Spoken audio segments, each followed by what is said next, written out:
Assalamualaikum warahmatullahi wabarakatuh. Alhamdulillahirabbil alamin wassalatu wassalamu ala asyrofil anbiya'i wal mursalin sayyidina wa maulana Muhammadin wa ala alihi washabbihi ajmain. Amma ba'du, ibu-ibu, bapak-bapak jamaah salat subuh yang dirahmati oleh Allah. Tidak henti-hentinya kita bersyukur kepada Allah dengan anugerahnya kita dalam keadaan sehat. Shalawat dan salam kita persembahkan kehadapan ikutan kita Muhammad Rasulullah Sallallahu Alaihi Wasallam yang telah membawa kita ke alam yang penuh petunjuk hidayah bagaimana yang kita rasakan.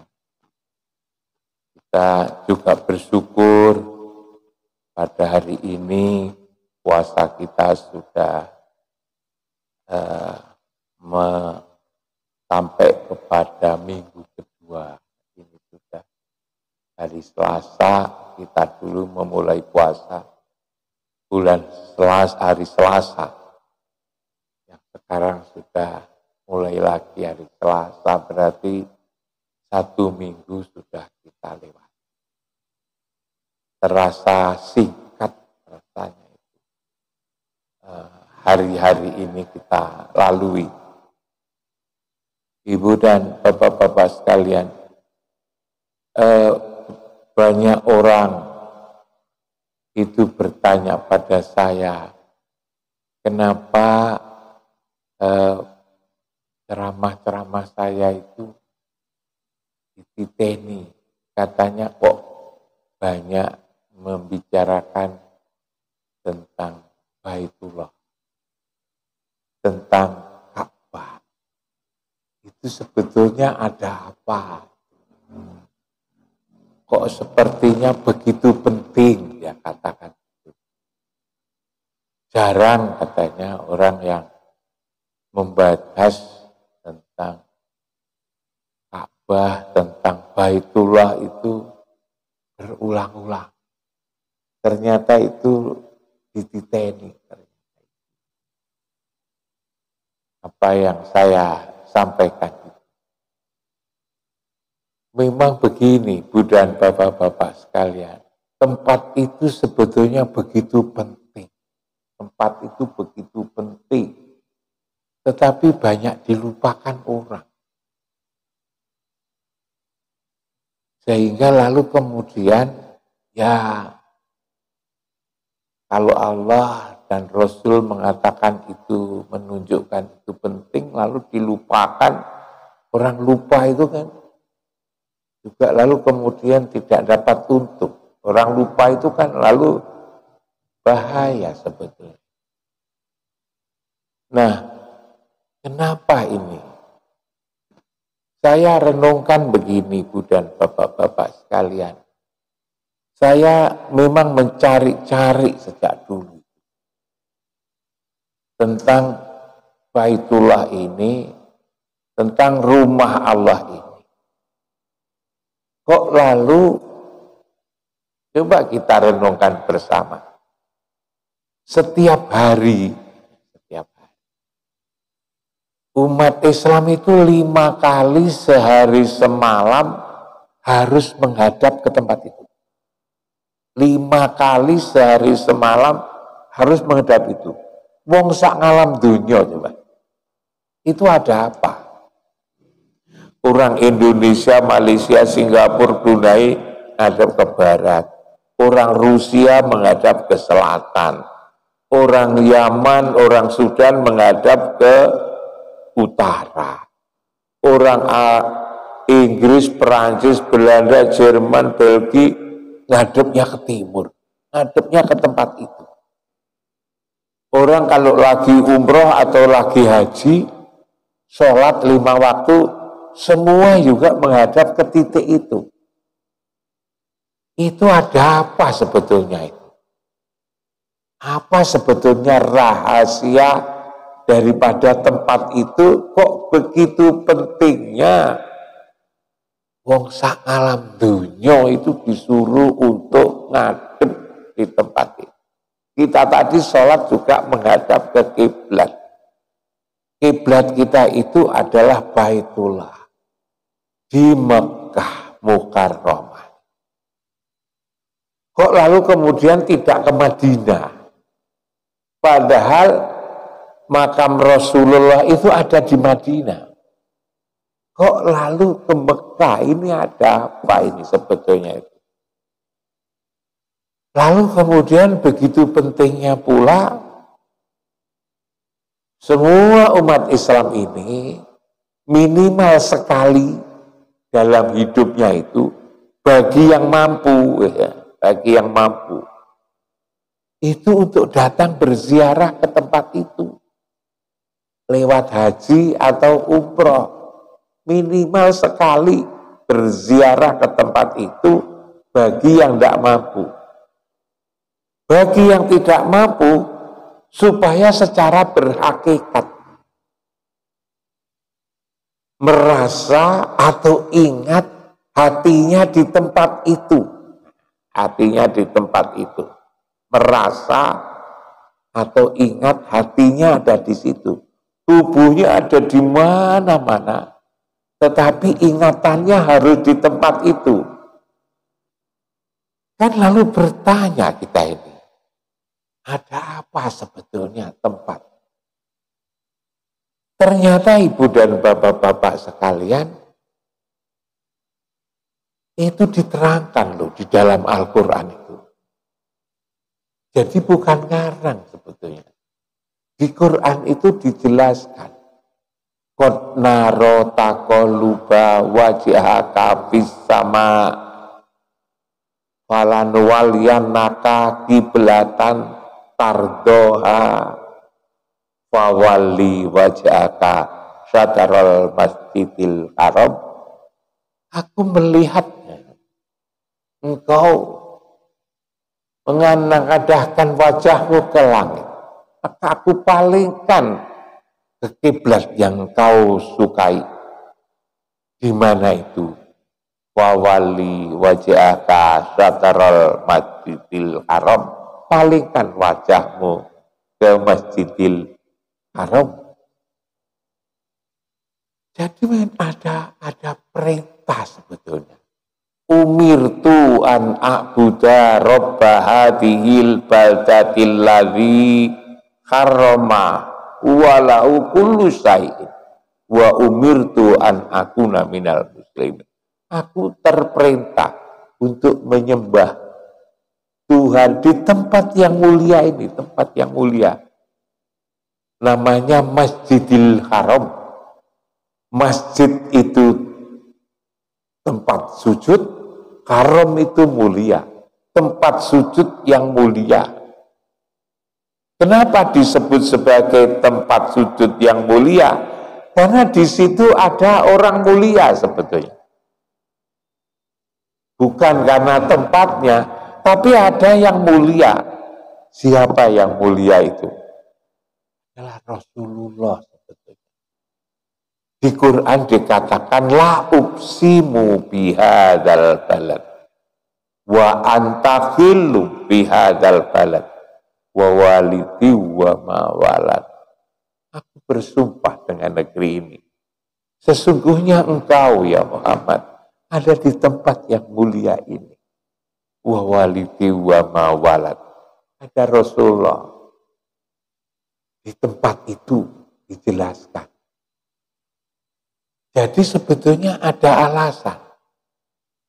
Ada inna awwala baiti wudhi'a linnas.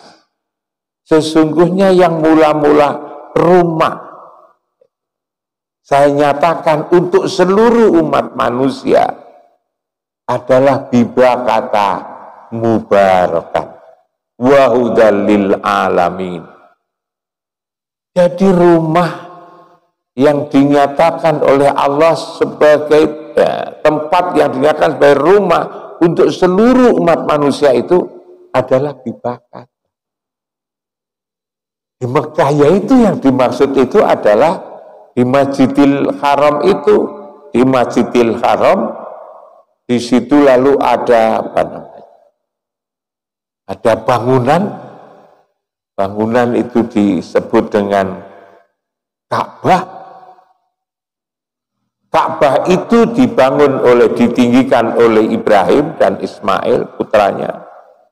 Itu sebagai tanda bahwa di situ itu adalah Baitullah. Di situ adalah rumah Allah, Baitullah.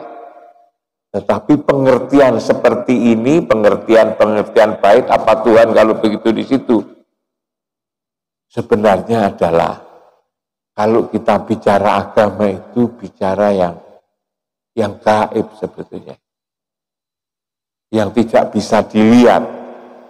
Kalau Allah lalu kemudian menandai tentang satu tempat yang itu kita harus berkiblat ke sana, mengarah ke sana, maka lalu kemudian ini tanda-tanda, ini adalah untuk mengarahkan. Kita bayangkan aja, kalau kita tidak punya arah, tidak punya kiblat, kita ini umat Islam ini punya kiblat itu, punya arah itu. Ialah Masjidil Haram, ialah Ka'bah, ialah Baitullah. Dan di sini sebetulnya tidak ada perbedaan pendapat. Tapi yang ingin saya sampaikan pada ibu dan bapak-bapak sekalian ini adalah tentang rumah ini sebetulnya itu. Tapi adalah rumah yang itu adalah bukan pada fisik, tapi ruh. Ya. Ruhani, rumah ruhani. Dan saya ingin ngajak ibu dan bapak-bapak sekalian untuk mengingat betapa pentingnya rumah. Nah, saya katakan dulu itu kita punya 3 jenis rumah. Kita punya rumah pribadi, rumah saya itu Pak Wandoyo di sebelah sungai itu, Mas Haryanto itu, Pak Iwan di sebelah pojok sana, itu adalah rumah pribadi. Coba betapa pentingnya rumah ini. Kita agar hidup kita ini sakinah, mawaddah, warahmah. Itu kan kalau kita punya rumah. Bagaimana kalau kita tidak punya rumah? Bisa hidup yang sakinah, yang tenang, yang damai, mawaddah, yang bersatu, yang warahmah, yang tentram, damai, satu, tentram. Bagaimana kalau tidak punya rumah? Tidak jelas antara suami, istri, anak. Pentingnya ini. Makanya orang yang meninggalkan rumah, apalagi tidak jelas, maka disebut minggat. Gitu. Kan jelek, minggat. Disebut kalau orang tidak punya rumah disebut sebagai gelandangan. Kan jelek kata-kata gelandangan. Kata minggat jelek, kata gelandangan jelek. Itu bambung itu kan jelek. Gelandangan, bambung, minggat, itu kan jelek semua itu. Tidak ada orang bangga. Saudara saya jadi bambungan, itu tidak. Saudara saya jadi gelandangan, malu karena memang itu jelek, liar. Sebutan liar itu kan karena tidak ada kaitan dengan rumah sebetulnya, tidak ikatan dengan rumah, liar. Makanya yang liar itu juga jelek. Ada kucing liar, ada anjing liar, ada babi liar, ada rumput liar, coba. Sapi liar, kerbau liar, apalagi manusia liar, jelek banget. Manusia liar, yang liar-liar itu selalu mengganggu. Yang liar-liar itu selalu mengganggu, yang liar-liar itu. Apalagi kalau manusia itu liar, jelas nakuti orang. Tidak terdidik, tidak karu-karuan.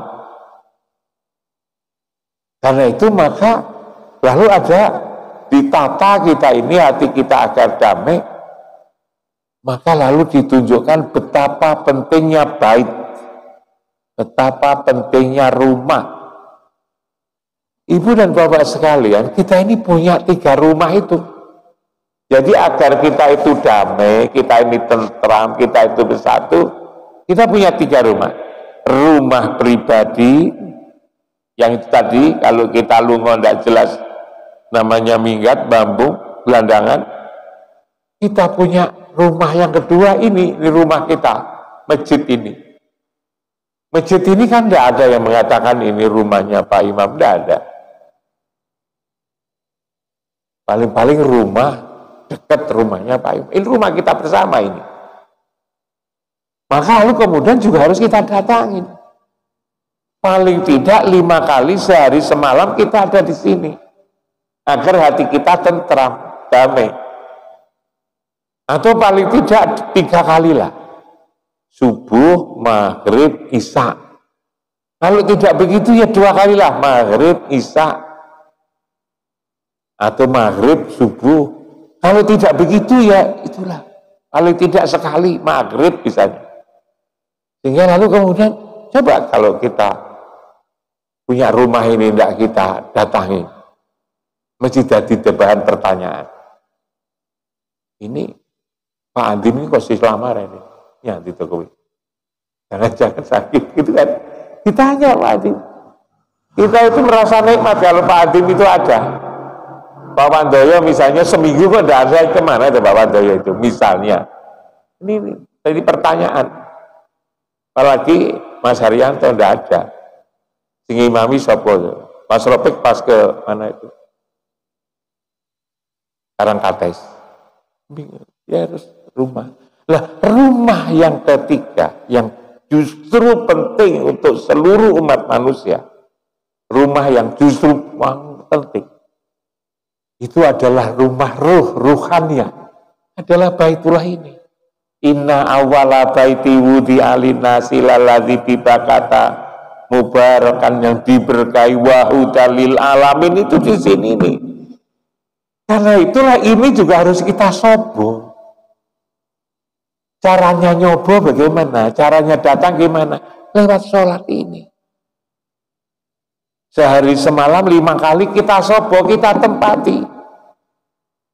Hanya seringkali walaupun kita sholat, kita lupa tidak berada di tempat itu. Padahal kalau kita itu sholat, ingatan kita ada di tempat itu, selain memang ditugasin, dinyatakan, diberitahukan bahwa tempat menyembah Allah itu di situ, maka lalu kemudian Quran juga mengatakan wa naza'na ma fi sudurihim min ghilin. Aku akan mencabut apa yang ada di dalam dada itu. Itu kan? Min ghilin, penyakit iri, dengki, takabur, suudon, itu kan? Fitnah, tamak, luba, takabur, itu dicabut. Dicabut tempat nyabutnya dua naza nama fisuduri imin gilin tajri min tahti al-haran, di tempat yang di bawahnya itu mengalir sungai. Itulah di Baitullah itu. Di bawahnya ada Zam-Zam. Tatkala kita ada di situ dicabut. Kalau penyakit kita itu dicabut, maka kita menjadi sehat. Itulah sebabnya inna sholata tanha anil fasa wal mungkar. Sholat itu mencegah perbuatan keji dan mungkar. Kenapa? Karena memang penyakitnya ketika kita sholat, penyakit yang ada di dalam dada ini bukan penyakit fisik, penyakit rohani tadi. Itu dicabut. Itulah sholat mencegah perbuatan keji dan mungkar karena kita menjadi sehat. Nah sayangnya tempat ini dilupakan, gitu kan? Tempat ini dilupakan. Bahkan ketika sholat pun kita itu tidak merasa di sini. Padahal ketika sholat itu harus merasa di sini. Kalau tidak di sini, maka Quran juga mengatakan wa makana sholatuhum indal baiti tidaklah sholat di tempat yang mulia ini illa mukaan wa tasdiya, kecuali hanya bersiul-siul dan bertepuk tangan. Malah diteruskan di ayat itu, fadukul adzaba bima kuntum takurun, ingat azab Allah begitu keras karena kamu menserikatkannya. Kenapa disebut menserikatkannya? Karena katanya itu nyembah Allah, Allahu Akbar, tapi hati ini di mana-mana. Hati ini ning pasar, hati ini ning mall, hati ini ning sawah, hati ini nyari HP, hati ini lalu ngurus memean wis diambil atau belum. Nah, berarti kan nyampur aduk antara Allah dan memean gitu kan. Jari ini nyembah Allah, tapi lalu kenapa kok kita menjadi ingat macam-macam itu? Kenapa kita ingat macam-macam itu? Begitu Allahu Akbar kok ingat macam-macam? Melayang kemana-mana. Karena tidak ada objek. Tidak ada benda yang diingat. Kalau kita itu lalu kemudian sebelum mengangkat tangan Allahu Akbar ada benda yang diingat, benda Masjidil Haram yang diingat, maka relatif bisa. Apakah kalau lalu kemudian kita ingat tempat itu lalu tidak kemana-mana, ya tetap saja sebetulnya, tapi kita lebih ada fokus sedikit. Katakan kalau sholat 5 menit misalnya, 5 detik, 10 detik kita ingat tempat itu. Dan itu di Quran juga dikatakan, wa ija'alna baita masabata linnas, ingat aku telah menjadikan rumah masabata linnas, tempat pulang pergi, tempat pulang perginya ruh. Ingat sini balik lagi, ingat sini balik lagi. Lalu Pak Pandoyo kemarin cerita sama saya agar lama-lama di situ tawaf dulu, batinnya tawaf,